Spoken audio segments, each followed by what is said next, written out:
Satu lagi tambahan. Untuk ini ya, membedakan nanti antara transaksi yang GU Inaproc dan GU biasa ya.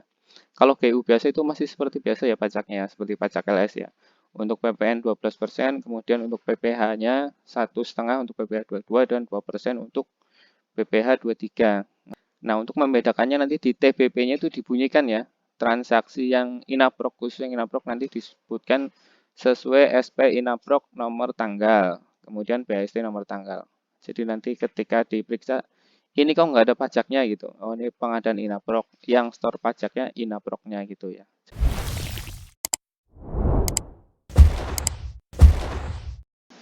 Oke, Bapak Ibu melanjutkan Inaproc kita ya.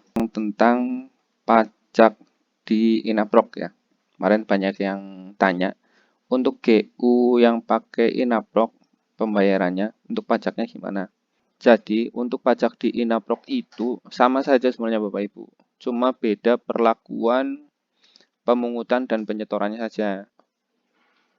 Untuk pajak GU, itu pemungutan dan penyetoran dan pelaporannya dilakukan oleh platform ya. Jadi nanti pajaknya itu yang mungut, kemudian yang nyetor, kemudian yang melaporkan itu Inaproc-nya. Jadi bendahara bayar bersih aja, tidak usah memungut pajak, tidak usah menyetor, dan tidak usah melaporkan ya. Jadi lebih gampang untuk metode GU. Bendahara tidak dibebani dengan perpajakannya. Kemudian untuk LS, itu bendahara masih melakukan pemungutan, penyetoran, dan pelaporan. Seperti biasanya ya, seperti LS biasanya.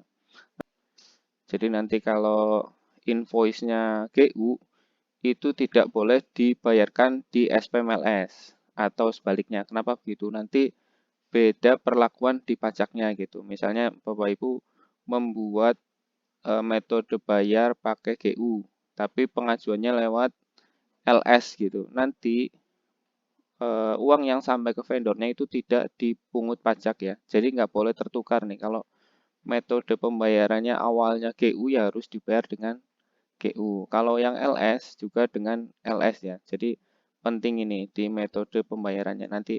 Soalnya berbeda itu di pajaknya tadi seperti yang dijelaskan di depannya. Terus pertanyaan gini, untuk eh, pembayaran pajak yang pakai GU apa negara nggak rugi? Nggak rugi sebenarnya. Karena gini, kalau di pajak GU itu semua transaksi itu kena PPN dan PPh ya, nggak ada nilai limitnya. Jadi negara itu tidak dirugikan walaupun misalnya transaksi 1 juta tetap kena PPN PPh gitu. Beda sama LS ya. Kalau LS kan pembayarannya itu di atas 2 juta kena PPN PPh. Terus bedanya lagi, apa nggak rugi jika dilakukan dengan GU perpajakannya?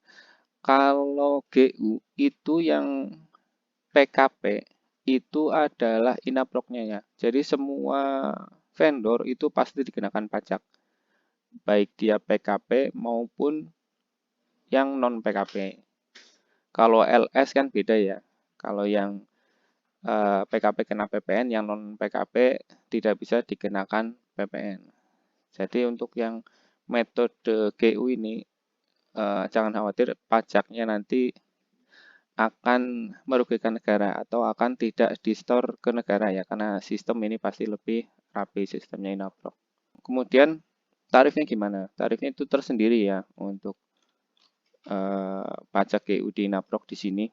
Nanti kalau misalnya vendornya bertanya, kok uang yang sampai ke saya berbeda ya perhitungan pajaknya ya? Kok nggak 12% dan 1,5%? Nah, untuk pajak marketplace itu beda ya. Jadi dikenakan PPN itu 11%, kemudian kena PPh final 0,5%. Beda ya. PPh dua-duanya kalau di pajak yang biasa kan 1,5%. Tapi kalau yang GU Inaproc itu 11 dan 0,5%. Nah, kemudian di sini subjeknya ya.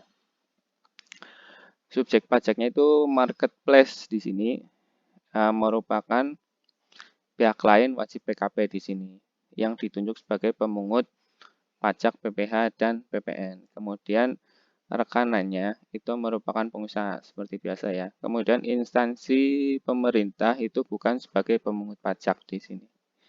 Ini tadi ada di PMK berapa ya? PMK 5859 tadi kalau nggak salah. Di slide-nya Inaprok. Oke ya, jadi nanti kalau ada yang bertanya, untuk pajak GU Inaprok gimana? Perlakuannya bendahara seperti apa? Perlakuan bendahara seperti biasa aja. Dibayar full ke Inaproknya, nanti biar Inaproknya yang mungut, kemudian store, kemudian melaporkan pajaknya.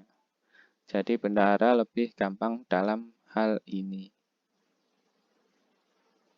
Oh iya, satu lagi tambahan. Untuk ini ya, membedakan nanti antara transaksi yang GU Inaprok dan GU biasa ya. Kalau GU biasa itu masih seperti biasa ya pajaknya, seperti pajak LS ya. Untuk PPN 12%, kemudian untuk PPh-nya 1,5 untuk PPh 22 dan 2% untuk PPh 23. Masih seperti biasa yang GU biasa. Nah, untuk membedakannya nanti di TBP-nya itu dibunyikan ya. Transaksi yang Inaprok, khusus yang Inaprok nanti disebutkan sesuai SP Inaprok nomor tanggal, kemudian BHST nomor tanggal. Jadi nanti ketika diperiksa, ini kok nggak ada pajaknya gitu. Oh, ini pengadaan Inaprok, yang store pajaknya Inaproknya gitu ya. Jadi di TBP-nya atau di keterangan pembukuannya diperjelas untuk transaksi Inaprok. Jadi ketika diperiksa atau nanti ketika diaudit sama KPP ataupun yang lainnya nanti bisa menjelaskan seperti itu. Terima kasih.